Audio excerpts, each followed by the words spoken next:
Assalamualaikum warahmatullahi wabarakatuh. Perkenalkan, saya Nadia Sofa Ifati dengan NPM 19103031110.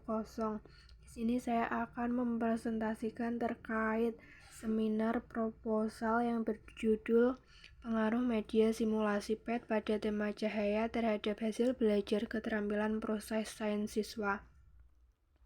Nah, pada latar belakang, pendidikan adalah suatu hal yang sangat penting dan tidak bisa dipisahkan dari kehidupan manusia. Pendidikan ialah suatu kumpulan proses yang memungkinkan seseorang dalam mengembangkan kemampuan, tingkah laku, serta sikapnya yang memiliki nilai positif dalam masyarakat.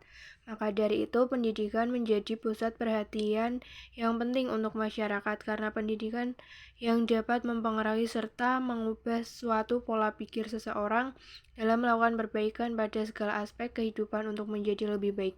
Pada kurikulum di Indonesia, mata pelajaran IPA adalah salah satu dari beberapa mata pelajaran pokok yang terdapat pada jenjang sekolah.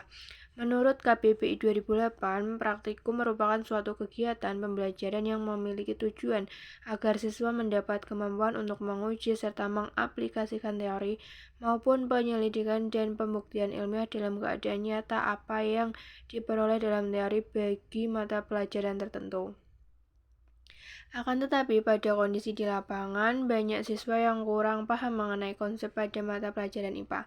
Hal ini terjadi karena metode pada sebuah pembelajaran yang digunakan guru sangat membosankan serta kurang bervariasi dan kurang inovasi, sehingga membuat siswa kurang senang dan tidak terlalu tertarik dengan mata pelajaran IPA. Selain itu, guru jarang mengadakan suatu praktikum saat mengajar, dikarenakan guru tidak memiliki banyak waktu tatap muka saat mengajar, serta guru memiliki kegiatan rutin sekolah ataupun kegiatan dinas serta ujian-ujian sekolah yang mengurangi jam tatap muka guru untuk melakukan suatu praktikum. Karena hal tersebut, guru menghindari praktikum yang membutuhkan banyak waktu sehingga guru lebih sering mengajar dengan menggunakan metode ceramah.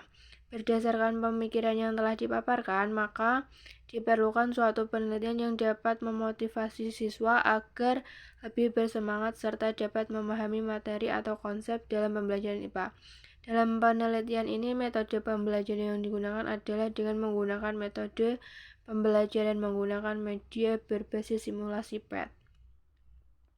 Nah, dalam identifikasi masalahnya terdapat 3. Yang pertama, proses pembelajaran pada saat praktikum di SMP Negeri 8 Magelang jarang dilakukan eksperimen dan lebih sering dengan menggunakan metode ceramah. Yang kedua, belum diterapkan praktikum dengan menggunakan media berbasis PET. Dan yang ketiga, metode pembelajaran yang diajarkan monoton dan kurang inovasi. Batasan masalah yang pertama, menggunakan PET sebagai media pembelajaran guna mengetahui peningkatan pemahaman materi pada siswa. Yang kedua, materi pelajaran pada penelitian ini dibatasi pada materi cahaya dan optik. Dan yang ketiga, penelitian ini dibatasi pada hasil belajar siswa.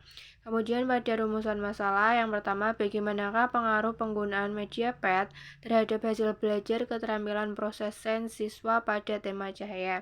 Yang kedua, bagaimanakah keefektifan penggunaan media PET terhadap pemahaman siswa pada tema cahaya. Tujuan penelitian yang pertama, mengetahui pengaruh penggunaan media PET terhadap pemahaman mata pelajaran IPA. Yang kedua, mengetahui keefektifan pengaruh penggunaan media PET terhadap hasil belajar siswa. Manfaat penelitian. Yang pertama, manfaat teoritis, yaitu hasil penelitian ini diharapkan dapat memberikan sumbangan ilmu pengetahuan dalam bidang pendidikan, terutama pada penggunaan media pembelajaran dengan menggunakan PET. Manfaat praksis. Yang pertama, bagi guru, mendorong guru dalam menciptakan proses belajar mengajar yang menarik dan tidak membosankan, sehingga dapat meningkatkan pemahaman siswa terhadap materi yang diajarkan. Bagi pihak sekolah, hasil penelitian ini diharapkan dapat diimplementasikan dalam proses belajar mengajar di sekolah agar pemahaman siswa menjadi lebih baik. Pada kajian pustaka, yang pertama adalah hasil belajar, di mana merupakan realisasi atau pemekaran dari kecakapan-kecakapan potensi atau kapasitas yang dimiliki seseorang. Penguasaan hasil belajar oleh seseorang dapat dilihat dari perilakunya. baik perilaku dalam bentuk penguasaan pengetahuan, keterampilan berpikir, maupun kemampuan motorik. Sukmadinata 2009-103. Simulasi PET menciptakan simulasi interaktif dengan tujuan untuk memanfaatkan media komputer dalam pembelajaran untuk menjalankan aplikasi PET yang telah disediakan oleh di website PET Colorado.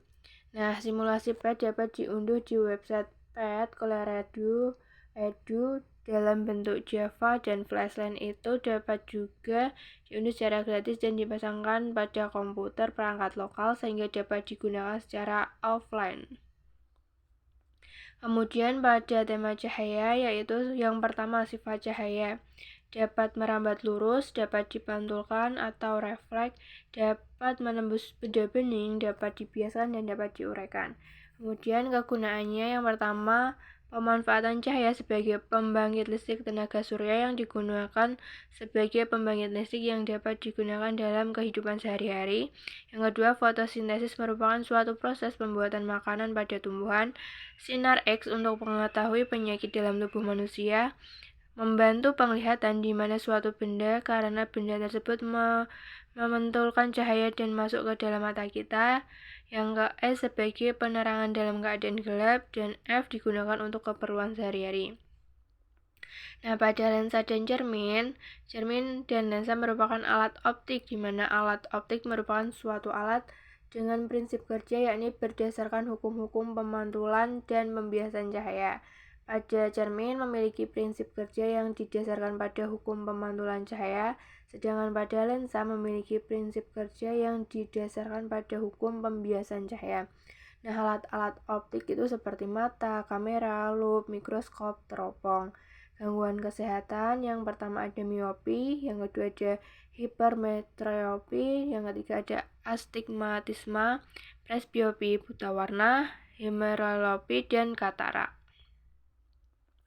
Nah, pada keterampilan proses sendiri adalah keterampilan yang melibatkan keterampilan kognitif atau intelektual, manual, dan sosial. Keterampilan dengan melakukan suatu keterampilan proses, siswa menggunakan pikiran.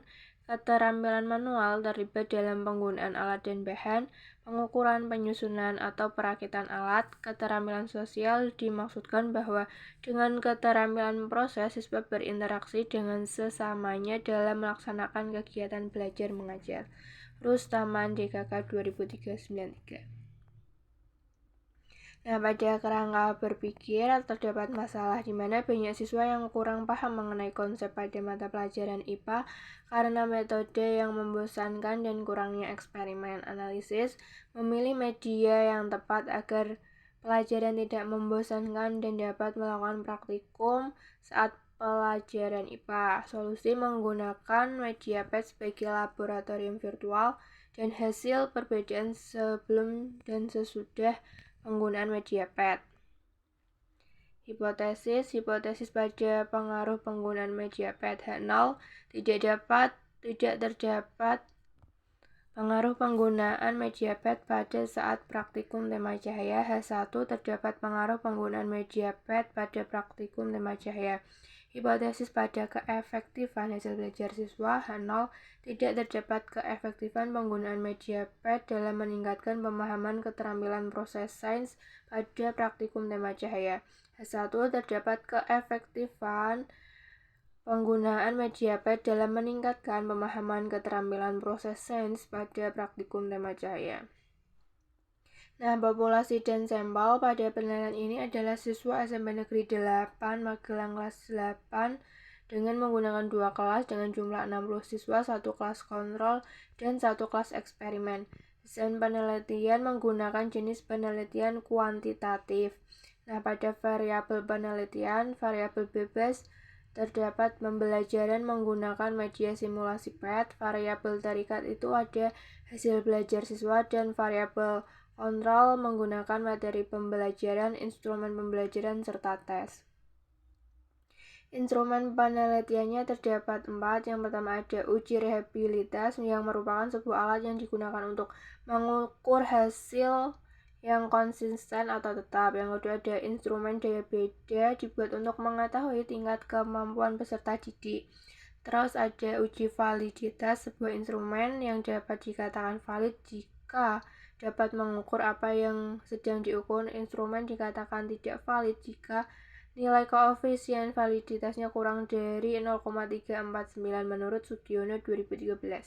Tingkat kesukaran digunakan peneliti untuk mengetahui bermutu atau tidaknya soal tes yang digunakan untuk mengukur hasil belajar siswa selama kegiatan penelitian berlangsung.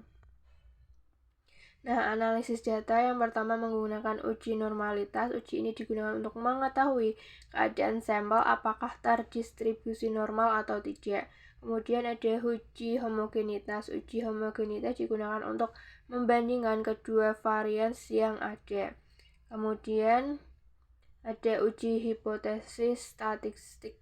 Uji hipotesis yang digunakan pada penelitian ini adalah dengan menggunakan uji T dan uji N-gain. Uji ini dilakukan untuk mengetahui adanya selisih antara nilai pretest dan juga nilai post-test. Sekian presentasi yang dapat saya sampaikan. Apabila ada salahnya saya mohon maaf. Wassalamualaikum warahmatullahi wabarakatuh.